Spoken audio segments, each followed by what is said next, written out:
All right, welcome everyone to the virtual information session for Arlington Street Investments Fishman's project. Thank you for taking the time to join us. Before we get started, we'll take a quick minute just to introduce the project team and who's speaking today.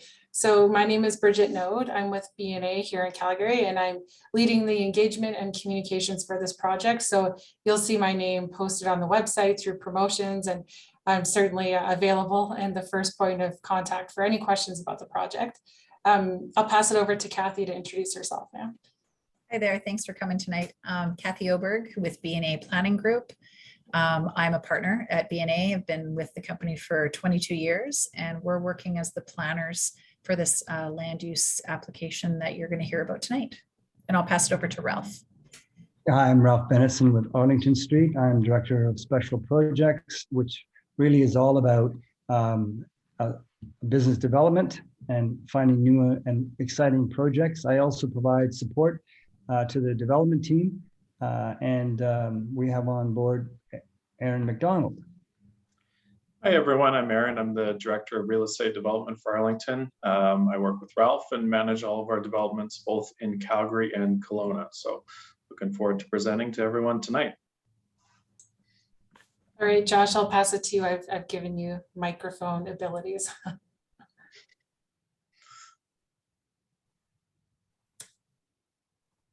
All right, I'm not sure if his microphone or anything is working. All right, well, we've got the file planner on from the City of Calgary tuning in. So should any questions come up from the city perspective, you may be able to weigh in and help us out. Josh, if you get your mic working, just feel free to speak up. All right, Kathy, maybe I'll get it to the next slide then. All right, so the purpose of our session tonight is to provide an update on the project vision. We last engaged with the public in 2018, so that was a few years back. So we'd like to provide an update on the scope of the project, what's changed, where we're at in the timeline, next steps, and things of that nature. Also, most importantly, this is a session for the community. So we're very open and very much looking forward to hearing from our participants tonight. We're happy to answer questions as we go, and if there's anything that you require more information on, we'll happily follow up as well.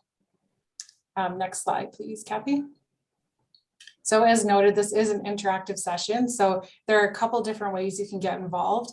All of you should have access to what's called the Q&A function. So it should just be a button at the bottom of your screen.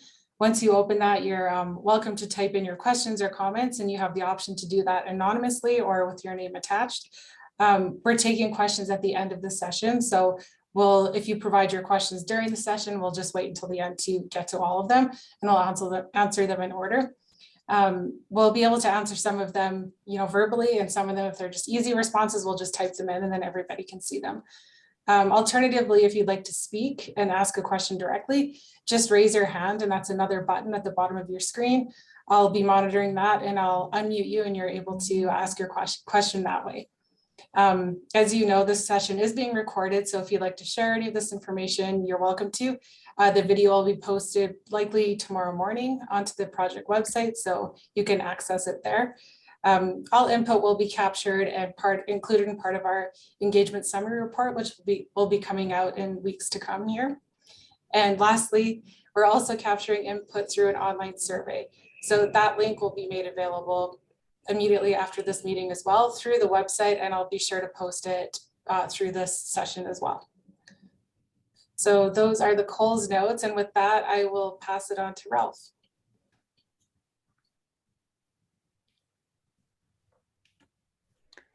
Yeah, so Calgary is, yes, I rather is a Calgary-based boutique urban developer, and we're a commercial landlord, and we've had multiple awards and winning in investments.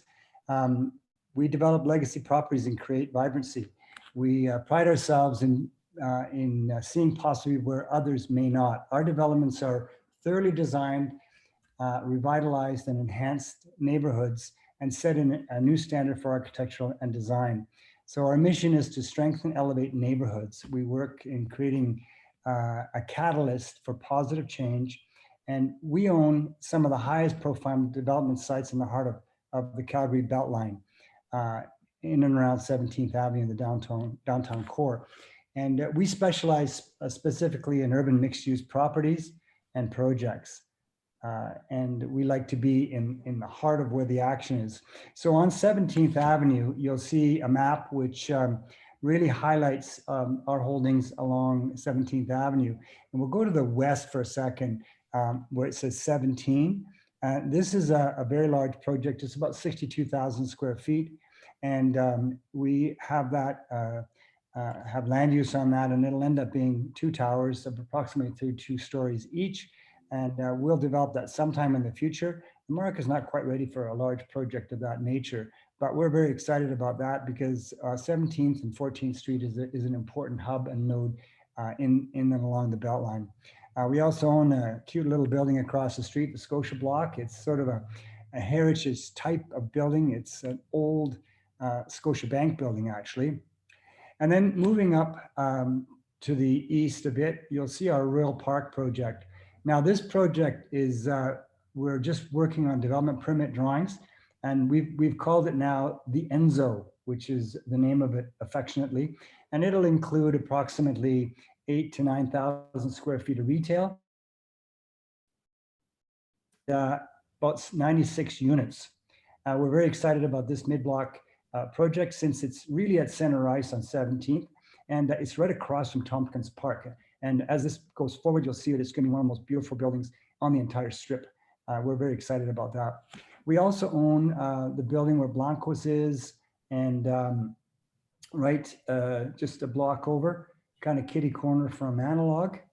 And then if you go a little bit farther to the east on the north side, we own the National Building, which we revitalized, and our office is on the 4th floor.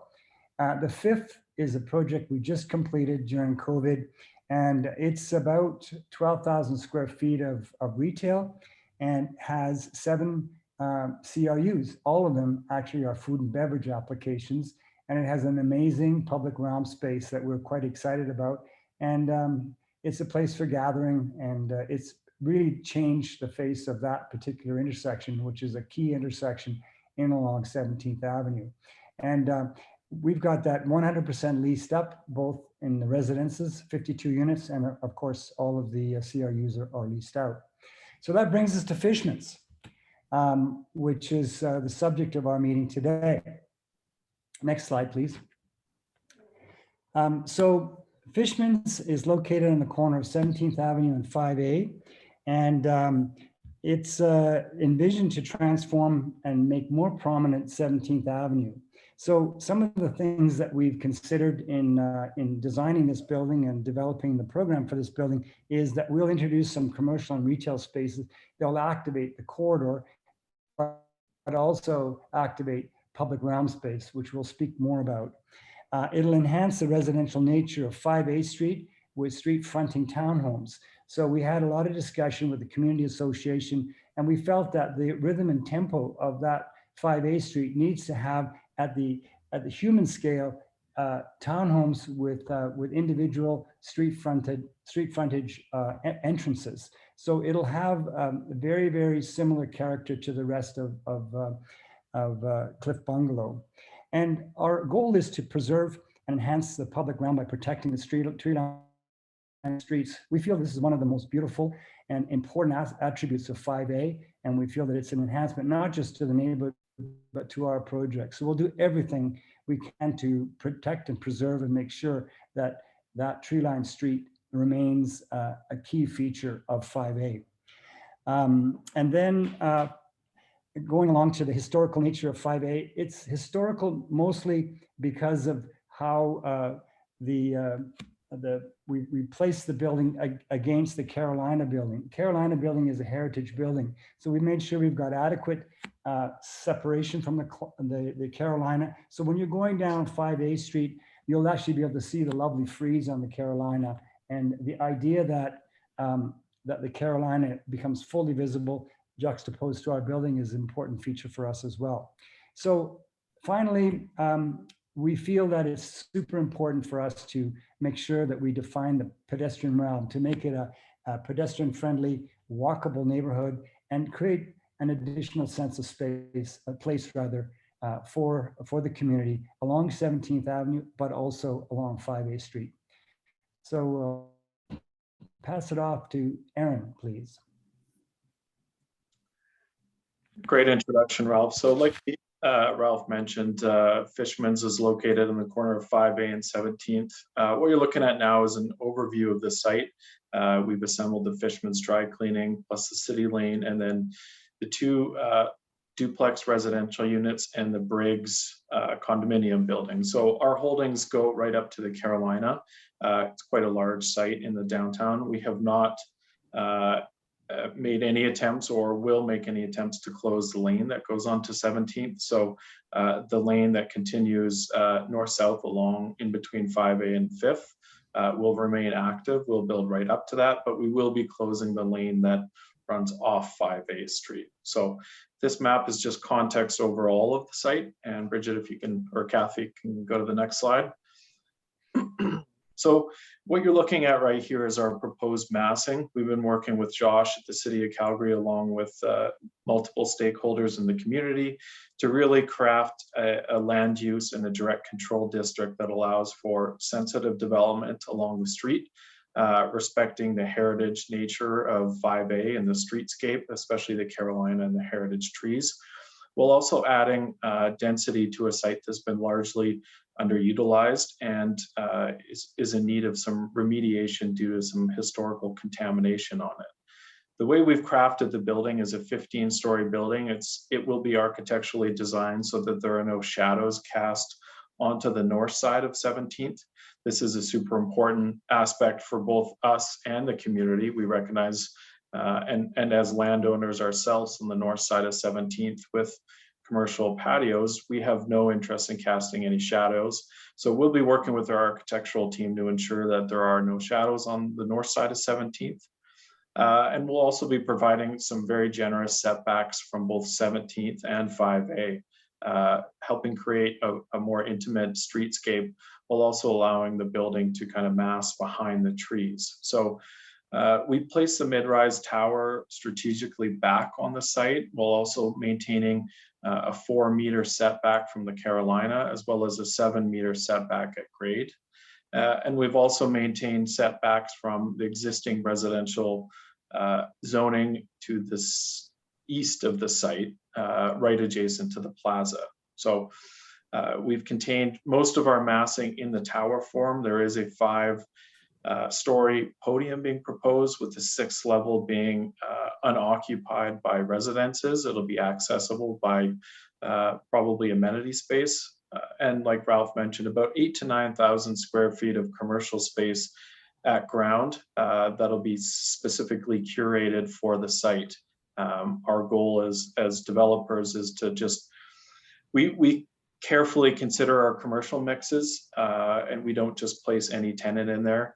We go through great lengths to put tenants in that add diversity and character to the streetscape, and also, add some ambiance to the street. So most important for us is the pedestrian realm and the experience at grade. We've worked with our design team to really set the buildings back and allow for a lot of space and an expanded pedestrian realm, especially along 17th. And one of the main focal points of the project is a large community plaza right at the northwest corner of the site, adjacent 17th and 5A. Our goal with that site is really to create a gathering space for the community. We haven't yet landed on the exact programming of it, but our intention is to really define and activate that space and create a place where people can stop and have a coffee or have a drink and sit and gather, because we think that 17th needs more spaces like that so that the community is encouraged to stay and to activate that street. Next slide, and over to you, Kathy. Thank you. So I'm going to show a little bit more of the character of the buildings that Aaron had just presented to you. This gives a little bit more of a feel. We've certainly, this is an evolving piece, and it has changed probably since if you were out at any of the engagement sessions we had in 2018. It's changed a little bit, but still has the same bones to it. Still wanting to have that residential experience along 5A, which you'll see, you know, in the far right side of this image, you'll see the existing trees that we have on 5A. And this is the retail that Aaron's talking about with an opening here at the corner. We haven't, as Aaron stated, we're still looking at some of those elements that would go into the plaza. But this gives you a good idea of what that podium level looks like above the retail and the public realm offering. It's got a good scale to it. Definitely a similar scale to what you'll find on other parts of 17th Avenue. And I think the most important takeaway is exactly what Aaron had talked about, was the shadowing. It's an important policy that the city has in regards to developments along 17th Avenue, and it needs to be respected. And certainly that's what has brought on the massing and the rendering that you see here in this picture. The next one I have is a little bit more of a demonstration of 5A Street, and the townhomes themselves are sitting as, you know, two-story townhomes with access doors right on 5A. This image also shows the adjacency to the Carolina building. We have the residential tower entrance in that southwest corner as well. So you've got a good interface with the Carolina, lots of glass, there'll be some vegetation as well. And speaking to that separation that Aaron had talked about, you can see it a little bit more prevalent in this image here, in this rendering, and the scale of the trees that are adjacent. It's also an important policy with it being a historic street. We have taken great care in understanding what we need to have for setbacks, working with Josh and others at the City of Calgary to talk about how we can maintain that and ensure that those trees have, you know, longevity along that street. We've got a couple other images just to show you that give you an idea of scale looking from the south. This one here is a little bit farther down the block. And then I've also got one a little bit closer. So this is showing, you know, that street and how the building would sit on the other side of the Carolina and how it would be framed with the trees on either side of 5A Street. This one here is also an image a little bit closer up.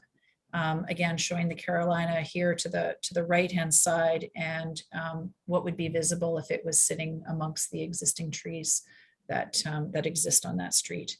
Again, it's an important street. We know the pedestrians are using both sides, and so it's been a lot of our dialogue in trying to get that area outside of the townhomes right and pleasant to use for residents within the community. Here's an example of the landscape plan. So we've been working with the city, of course, when we go in for the next applications, which would be the development permit, and that's not until sometime next year. We'll get into these are the plans that will be further vetted and solidified, but you can see here that we've got some trees on both the existing trees on 5A. There's a couple new trees that are needed up by the plaza just due to the age and health of the trees. We'll have trees added. As you know, the 17th Ave streetscape right now has a mix of building and parking lot. And so there will be a much wider and prominent sidewalk located on 17th. And then you can also see in here where we've got a mix of some permeable and soft landscaping that will also help with the tree growth and also to maintain the green on that 5A Street. This also shows that separation and some elements between the existing building and the Carolina sitting to the south. So we have two local policies that we follow. One of them is the Cliff Bungalow Area Redevelopment Plan, and it has a few objectives, knowing, of course, this is a site that has the prevalence of a commercial district sitting on the north, and also we have the character of that and the residential character. So it's a blended site, and also the 17th Ave urban design strategy. So there's, as you know, there's been lots of improvements made to 17th Ave. It'll continue to be made, and it's definitely formed a lot of our discussion as we talk about, you know, what does density mean on this site? What will go back to the community as a benefit? We are asking to go from a 3 FAR to a 6 FAR, and FAR is floor area ratio. And as part of that, there will be a contribution that will go to the community. And we have started the dialogue, started with ourselves. It's included other stakeholders. We've introduced this to the community association. We've talked to the CBE about it and had some initial conversations, of course, with the City of Calgary. And we think there's lots of opportunity to also get some feedback from yourselves, from residents of the community of what is a benefit. And benefit can be described in many ways. It's not part of the building. It's part of that public realm that you have, whether it's around this site, whether it's, you know, a block down, whether it's 2 blocks down, but is there a benefit in the community that you see that could benefit from a financial contribution? And so we've started some initial conversations. We talked about the public plaza that we have sitting on our corner. We've also started some questions with our dialogue with the CBE and the community association about, is there more we can add to the pocket park that sits across on the other side of 5A Street? Is there an opportunity to enhance farther off our site? We do have requirements with our site alone in a redevelopment state, but are there, you know, could we expand it, you know, an additional block and actually create more benefit on top of what's already to come with 17th Ave? So we're trying to get the list together. Josh is forming, you know, every positive feedback he gets, both from the community association and what we get tonight. And we'll form that as part of the development permit application and really make it meaningful and thoughtful. So this is something that we'd love to get your feedback on tonight, whether it's through this or you provide additional feedback. We've also, we're expecting to get some ideas as well from the community association as they look at the whole community as one, just to see where there are benefits that this money could go to.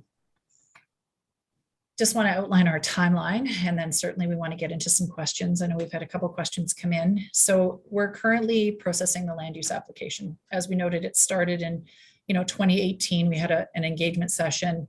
COVID kind of slowed things down, and here we are back again with, like I said, the guiding principles have remained a little bit different form to the building. We had to submit back a response. The city, when it goes through its circulation process, lots of questions get asked. We've been trying to resolve all the technical questions that the city has asked. We're holding this session, of course, tonight to get some feedback from yourselves. We did have, I think it was about 15 people come out to the public engagement that we had in 2018. And so we kind of incorporated some of that feedback in when we were looking at our new our new revamped building. We're hoping to resolve the land use application, throughout the summer and proceed in the fall towards Calgary Planning Commission and public hearing of council. The development permit application will be the next application, and that's something that we're thinking will come, maybe Q2 of next year, but shortly after, securing the land use, if we secure the land use as an approval. So I'm going to pass this back over to Bridget, and then you can decide how we want to manage. Yeah, certainly. Thank you, Kathy, Ralph, and Aaron. So as noted here, we have an online survey that I'll post immediately after the session, and we invite those who are participating tonight to take that opportunity to provide some input that way. We're recording the questions and comments we get through this session, but that's another opportunity to get more feedback. So I'll post that into the chat. But before I do that, I'll get the Q&A started. So thank you to those who have inserted questions so far. The first question we got was related to the 5th project. So the focus of this meeting really is Fishman. So I don't want to spend too much time on this. So I'll throw my email into the chat as well. And whoever that individual is, please feel free to send me a note directly, and we can perhaps address those questions about the 5th directly. Having said that, Ralph or Aaron, if you want to comment, they're just noting that there's some legacy perhaps issues with the construction of 5th, particularly on 610 Avenue building. And again, I think that might be best taken offline, but if you'd like to speak to that, I'll give you that opportunity. Yeah, I think if the anonymous attendee can write into your email, we'd be happy to address that. We're not aware of any legacy damage. The strata in that building has not reached out to us at all. So anonymous attendee, please reach out to Bridget. She'll connect you with us, and we're more than happy to open the dialogue and make sure any concerns you have about the construction during the 5th was addressed. So happy to address that for sure. Okay, thank you. Our next question is about potential impacts of shade. So Aaron, you did talk about this in the presentation, but concerns that might cast a shadow across 17th Avenue. Yeah, to be clear, we have no intention, and nor will we cast any shadows across 17th. It's written into the ARP that we should not cast any shadows. So at the DP level, we'll be providing sun studies that show the shading as you move through fall, winter, summer, spring equinoxes, and it'll illustrate the shadows that the building will cast. But both the city and the community associations, as well as us, frankly, have been adamant that there will not be any shadows. We love the National and the ship just as much as everyone else in the community. All right, great. Thank you, Aaron. Next question is about parking. Again, this is a bit of a legacy question. Someone has noted that they're seeing parking issues related to the Fifth since it's been constructed, noting that people are perhaps parking illegally and in places that they shouldn't. Any commentary on that? Yeah, you know, the laneway is not ours. We can't control parking in the lane, unfortunately. There is a lot of commercial use and skip the dishes drivers. It's a pretty vibrant restaurant and foodie scene down there. So there are a lot of drivers that stop and pick there. We do our best to post no parking signs and try and get it enforced, but ultimately it's up to the CPA to enforce parking in city laneways. There is ample underground parking in the building, so it's certainly not the residents of the buildings parking in the back of the Fifth. And of course, with the advent of patios, that has reduced the amount of street parking that's available on 17th Avenue for people to come. But everybody wants patios, and so the city has opted to provide that at the expense of street parking. Okay, thank you. Another question here about the height of Fishman's and concerns that might impact the character or perhaps the ambiance of 5A Street. Ralph or Aaron or Kathy, for that matter, whoever would like to comment on that one. Sure, I'll take it. Go ahead. So I think, you know, we don't think it ruins the ambiance. We think with the setbacks that we've proposed in the direct control district, there's certainly enough space to push the tower away from the street and not be imposing in the skyline. If you draw, you know, a 1 kilometer circle around the site, there's a significant number of buildings that are as tall, if not taller, both in the Mission and Cliff Bungalow community, especially as well in the Beltline.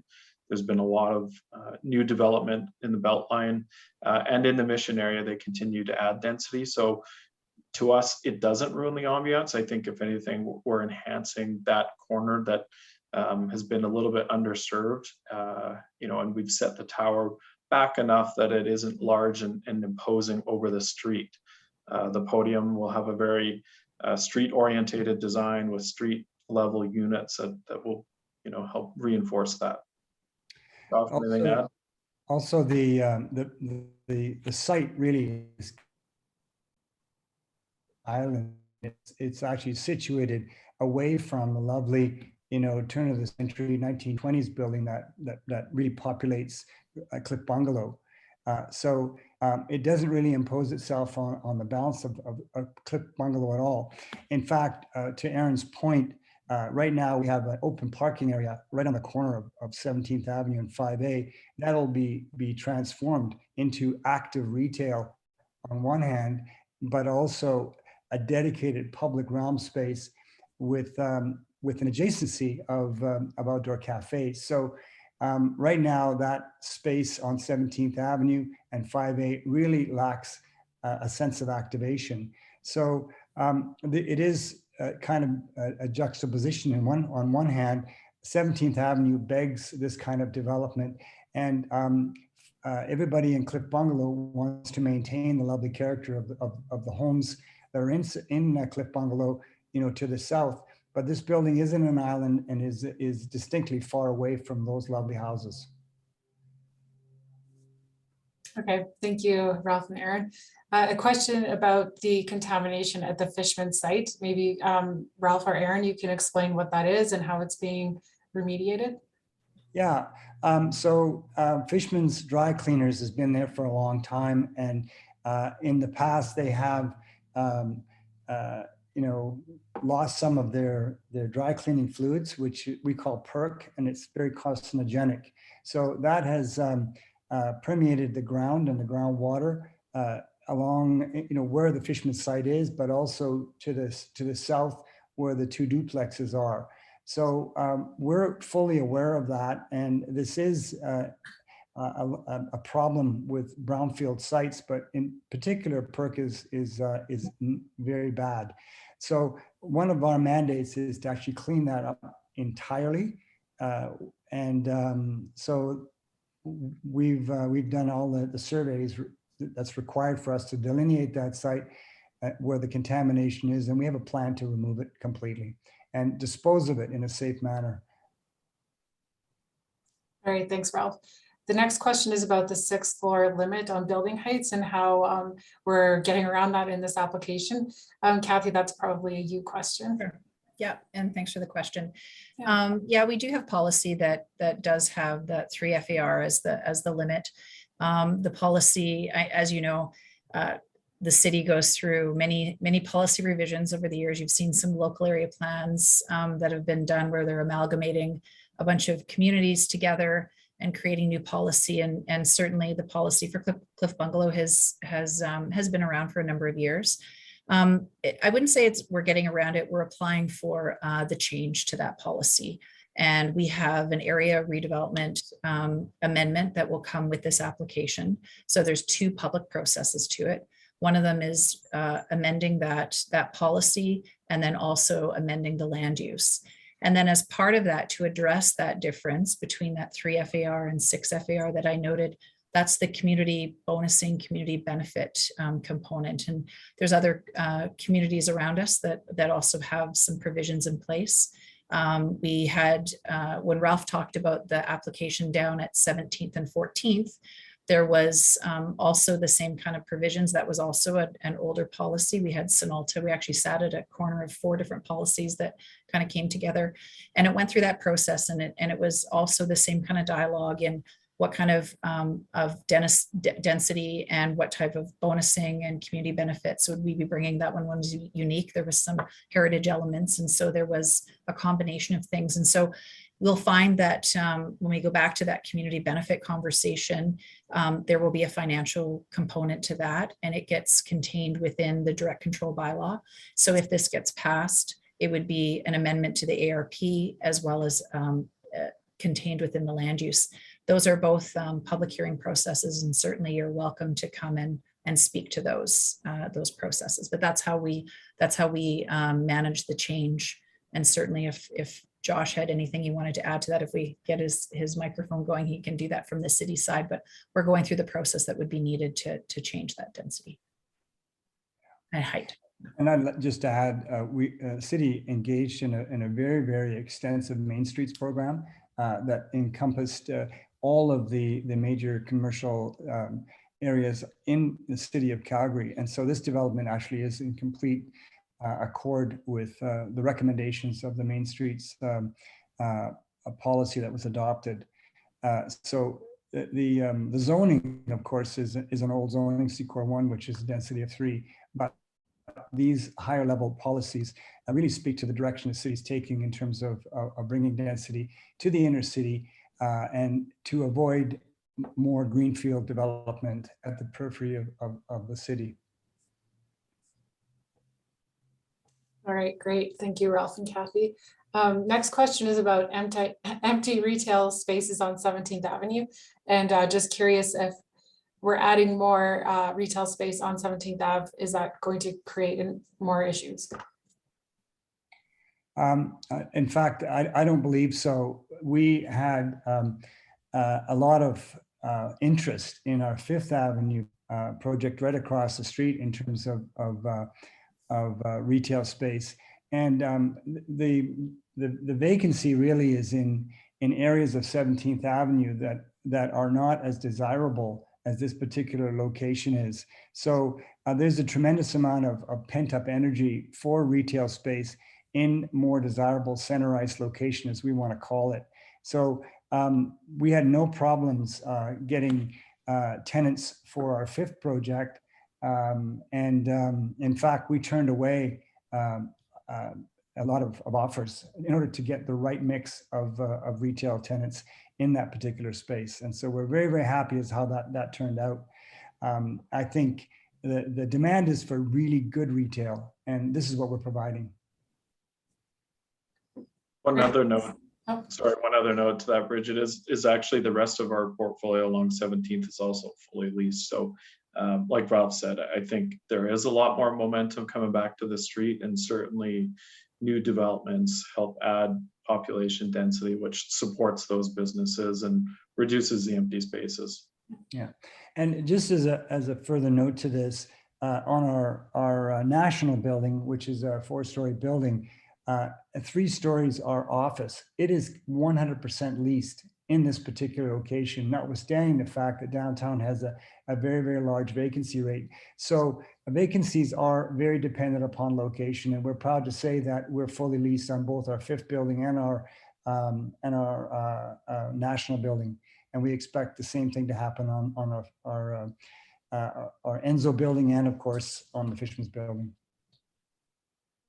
Great, thank you. I've got a comment here about the coffee shop picture in the rendering here. So you'll see on the screen, there's a coffee sort of header there. That I just want to note that this is just a rendering and it's conceptual at this point, and no vendors or retailers are booked for this. So that doesn't necessarily mean 17th Ave is getting another coffee shop, but it is, I guess, a potential option. So I'll leave that there. A question about parking spaces for this project in particular. How much will be for residents and how much will be for retail use? We haven't landed on an exact parking count, but there'll be at least 2 levels of underground parking, a significant kind of ratio for a downtown core. There's a lot of sites that are going lower ratio now as the city's moved away from mandating. We still believe in providing a higher ratio parking. So, you know, our goal is to provide as many parking spaces as we can, both for residential and business uses. If you look at the site map, there's actually some at-grade parking in the back. So for us, that would largely be dedicated to retail and commercial use. And obviously there's street parking there, but we would be working with the city roads and transportation to make sure that we're not placing any additional parking strains on the neighborhood, especially the commercial uses. The building footprint is quite large, so 2 levels of underground will fit anywhere between 150 to 200 stalls. So we're not concerned about undersupplying parking to the area. Great, thanks, Aaron. Next question is thanking us for the presentation and asking how many units are anticipated during the DP phase, and if they'll be for sale or for rental. They're asking about parking, which we've addressed. Yeah, so how many units are anticipated, and how many will be condo versus rental? Okay. So it's still a little bit early to comment on the exact unit count. For us right now, it's anywhere between 160 to 185 units, depending on how it's programmed. I think, that would be addressed for sure in the development permit submission and clearly defined along with the parking ratio. And the plan for the building right now is market units. However, it is a very fluid market right now. So we are evaluating whether or not we want to go to market with these. As a developer, we have no problem pivoting and going either direction. Lots of our projects, well, most of our projects to date, the 5th on 17th, as well as Enzo, like Ralph mentioned, are rental, as well as a Windsor and Windsor Park. So as a developer, we have no qualms about doing either. It's largely driven by what the market is doing, and right now it's very fluid. So I don't think we can say with any certainty which direction we will land on, but we're certainly evaluating both options. All right, I just want to clarify that market, you meant condo, like that's the same kind of word. Yes. I just wanted to clarify that because you used market instead of the term that was asked. Yeah. Yes. Okay. Yes. Sorry. Oh, thanks for that clarity. Thank you. The next question is application related, so I'll get Kathy to respond to this one. They're asking if the 15 floors have already been approved. Yeah, thanks for that question. They haven't been. So when I made reference to the 2 types of applications that we have that have the public hearing component, that means they'll be heard by City Council, and they'll be done at the same time. So there will be presentations on the area redevelopment plan amendment, which it reads very similar to the land use as well. It's being very selective in that it's not taking anything outside of the site and changing any zonings adjacent. It's very site specific. And those will, the process, and maybe I'll go back to the process here right at the very end when I talked about process. So those applications, we have to finalize all the components with the city. We're going to be taking the feedback here that we've gotten from tonight, as well as feedback that's come in as part of the circulation process, as well as layering in the feedback that we did have in 2018. And Bridget will be putting together kind of a summary of what we heard, summary for the city. That'll also go into the city as they evaluate the file and make a decision. They will make a decision, the administration will make a decision, and then that, if they're recommending it for approval, they could recommend it for refusal as well, but it will then go forward to Calgary Planning Commission, which is a technical body that will review it. There's citizen members there, as well as councillors and administrative staff. Once it goes through Calgary Planning Commission, then it gets heard at public hearing of council. So that's when they'll make a decision on the height, the proposition, all the elements that we've put forward. It's not just the height. Do they agree to the commercial and the residential mix on the site, as well as all those other components we talked about that would be built into it? It will be a direct control. A direct control means a specialized land use for the site. It's not one of the standard districts that you'll find in the land use bylaw. And so it will be very site specific if it gets approved. Great, thank you, Kathy. I just want to note that I did receive the contact information through the Q&A for the individual asking about the legacy issues with Fifth. So I just want to note that I've received that. We have got a few more questions about parking. Aaron, I know you responded to this, but can you just clarify quickly once more how many we're projecting for in the parkade? Yeah, we're typically land around a 0.8 ratio. It depends on how the parking lays out with the structure and the cores that come down.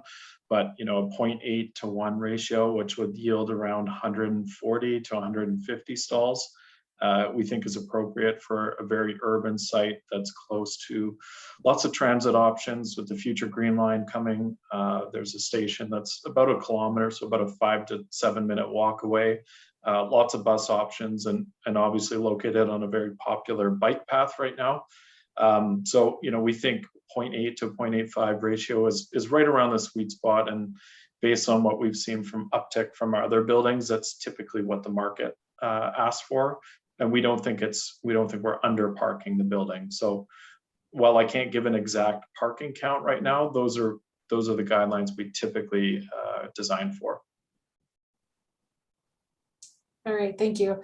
A few more comments about continued frustration with illegal parking. Again, we've sort of addressed this, that this needs to be enforced by the city, and Arlington has no control, unfortunately, over laneways. So there's not much regulation that can come into play from our side.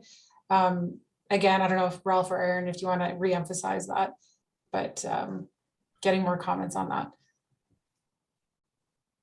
Okay. I think from this development's perspective, given the amount of parking we're providing both for commercial and for residential, this project in particular, I don't think is going to contribute to illegal parking. It's going to be readily available. But yeah, it is a consideration, and it is the city's responsibility to enforce it. Okay, thanks, Ralph. Another question about the contamination. PERC is considered a hydrocarbon. How will it be disposed of once remediated? Well, what happens is we will actually be testing as we excavate, and the degree of contamination is monitored by a technician as we excavate. And so the level of that contamination as tested by a laboratory will determine how it's disposed. And there are a number of high hazard sites and other sites which are less hazardous, and so that the PERC will dissipate, through aeration as well over time. It does degrade, but we will monitor the excavation very, very carefully and make sure that whatever the level of contamination is at various locations within the site are monitored, and it's disposed of appropriately as approved by the province. Yeah, I will add that it's not yourself that'll be monitoring. It'll be a professional that has to monitor it and sign off and report on it. So yeah, your developers slash not experts to do that. There will be experts hired as per the guidelines and responsibilities by the province. Great, thank you. Someone's asking again about the number of units. I'll summarize, Aaron, I believe you said somewhere between 160 to 185, depending on configuration, and that hasn't totally been confirmed yet. So as the process moves along, there will be more clarity on that. For sure. Yeah. Question for Kathy about the application. So what is the DC district parking ratio? This has not been addressed. I don't know that we have a specific rule in there on parking. It would fall under, gosh, you know what, I'm not, Aaron, do you know, I don't think I saw an exact ratio in there. It can be put in there. It certainly can. It follows the main district, which I know we were sitting as a C-Corps, C-Corps main. So it follows that unless there's rules to deviate from it, but we have not spoken about parking. I'll just be honest. We haven't talked about parking numbers with Josh and his team at the city at this point, but we certainly could have more of a in-depth conversation and see if there's, given the feedback that we've heard tonight, we can certainly look at that a little bit closer with Josh, but nothing has been put in there yet on parking. Correct. And something we would definitely address too at a development permit stage. The exact specifics would be laid out, as well as if we were looking for relaxation on those parking bylaws. And the parking policies are ever shifting to try to eliminate as much traffic as possible. So city is encouraging that people use transit as opposed to driving, so which is helpful for infrastructure. And notwithstanding the fact that generally speaking, C-Corps 1 along that strip does not require any commercial parking, we are providing commercial parking. Okay, thank you for that. We're almost finished our session here, and I haven't seen any new comments or questions come through in the last few minutes. So if there's nothing further from the community, I guess we'll just take a moment for our team here to say our thank yous for your time and for your comments so far. As mentioned, we'll gather all of this input and make sure it's included in our future engagement summary report. I've linked the survey into the chat for everyone to see. And as mentioned, following this session, we'll update the website so that the link is up there as well. Ralph, Aaron, Kathy, any kind of closing comments? I just wanted to add that Josh also put in his information, did he not? Contact him. Yes, he put that into into there as well. And he's the file planner at the city who's processing the application and managing all the technical teams. So he has access to answer as many questions as you have as well from a city perspective. Yeah. I think I would just, from my side, thank you for joining us, knowing that it's, it's a Thursday night in July. We certainly understand that it is also a Thursday night in July, and that's why we've recorded this, and we want to share this out. And certainly we'll take feedback from, if you've got a neighbor or a friend that's really interested in learning more, please encourage them to have the link, watch the link. We also will be sharing this with the community association, and they plan to share that out as well to their network across the community, so we can get it at widespread, knowing that time in the summer is definitely precious when it's a nice day. So we do appreciate all of you that have come out tonight to listen to us and hear our presentation. Aaron or Ralph, go ahead. Yeah, no, it's actually, I like this forum a lot. It's very convenient for people. And the fact that we're continuing to take feedback from the community, even after this session, I think is a very, very positive thing for us. Yeah, just to reiterate what Kathy said, we'd love to hear from the community, specifically around what sort of community benefits you think would add value to the neighborhood, what everyone's wanted to see or desired to see improved in the neighborhood. We certainly ask that you reach out to either Bridget or Josh or ourselves and just let us know where you think we could do better and provide feedback. And like Kathy and Ralph have both mentioned, certainly appreciate everyone taking time on a sunny July evening to attend. All right, thank you. Well, with that, we'll give you 7 minutes back into your evening, and yeah, feel free to check out the website in the coming days for this information. Okay, thank you very much. Great, take care, everyone. Thank you. Thank you.